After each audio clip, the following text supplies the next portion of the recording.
नमस्कार दोस्तों। एक बार मुनि जमदाग्नि अपनी प्रिय पत्नी के कहने पर सूर्यदेव को अपने धनुष बाण से मारने जा रहे थे। लेकिन ऐसा कौन सा अपराध किया था सूर्यदेव ने? इसके लिए मैं आपको महाभारत के अनुशासन पर्व में उल्लेखित एक कथा सुनाता हूँ, जो कुछ इस प्रकार है।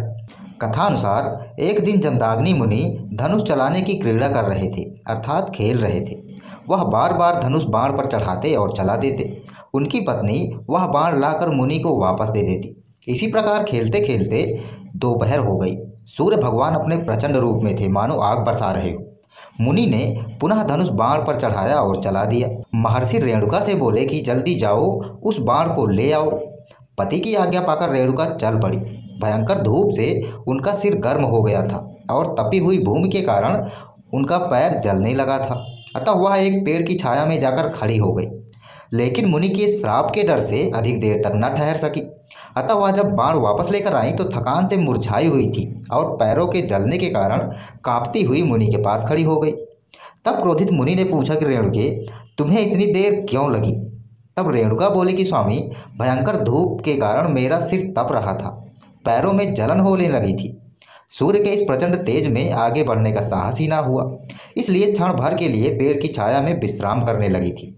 यही कारण है जो मुझे इतना विलंब हुआ। यह सुनकर मुनि जमदाग्नि ने कहा कि प्रिय, जिसने तुम्हें इतना कष्ट पहुंचाया है, मैं उस सूर्य को आज अपने धनुष बाण से मार गिराऊंगा।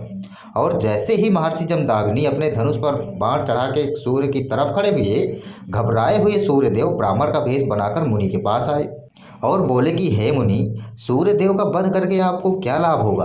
वह तो आकाश में स्थित होकर वसुंधरा का रस खींचते हैं और बरसात में उसे पुनः बरसा देते हैं, जिससे अन्न उपजता है। उसी से फल फूल घास पात आदि उत्पन्न होते हैं। यह आप भी जानते हैं कि सूर्य के न होने से समस्त संसार अंधकारमय हो जाएगा।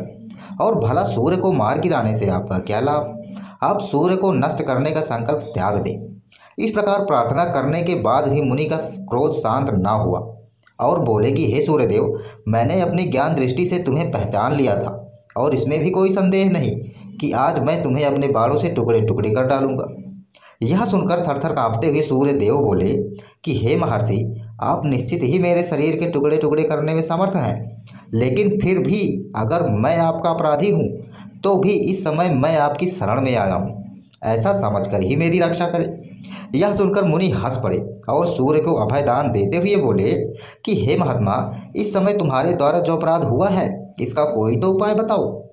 तब सूर्यदेव ने उन्हें एक छत्र और चमड़े से बने एक जोड़ी जूते दिए और बोले कि हे मुनि, यह छत्र आपको मेरी किरणों से बचाएगा और यह जूता आपके पैरों को जलने से बचाएगा।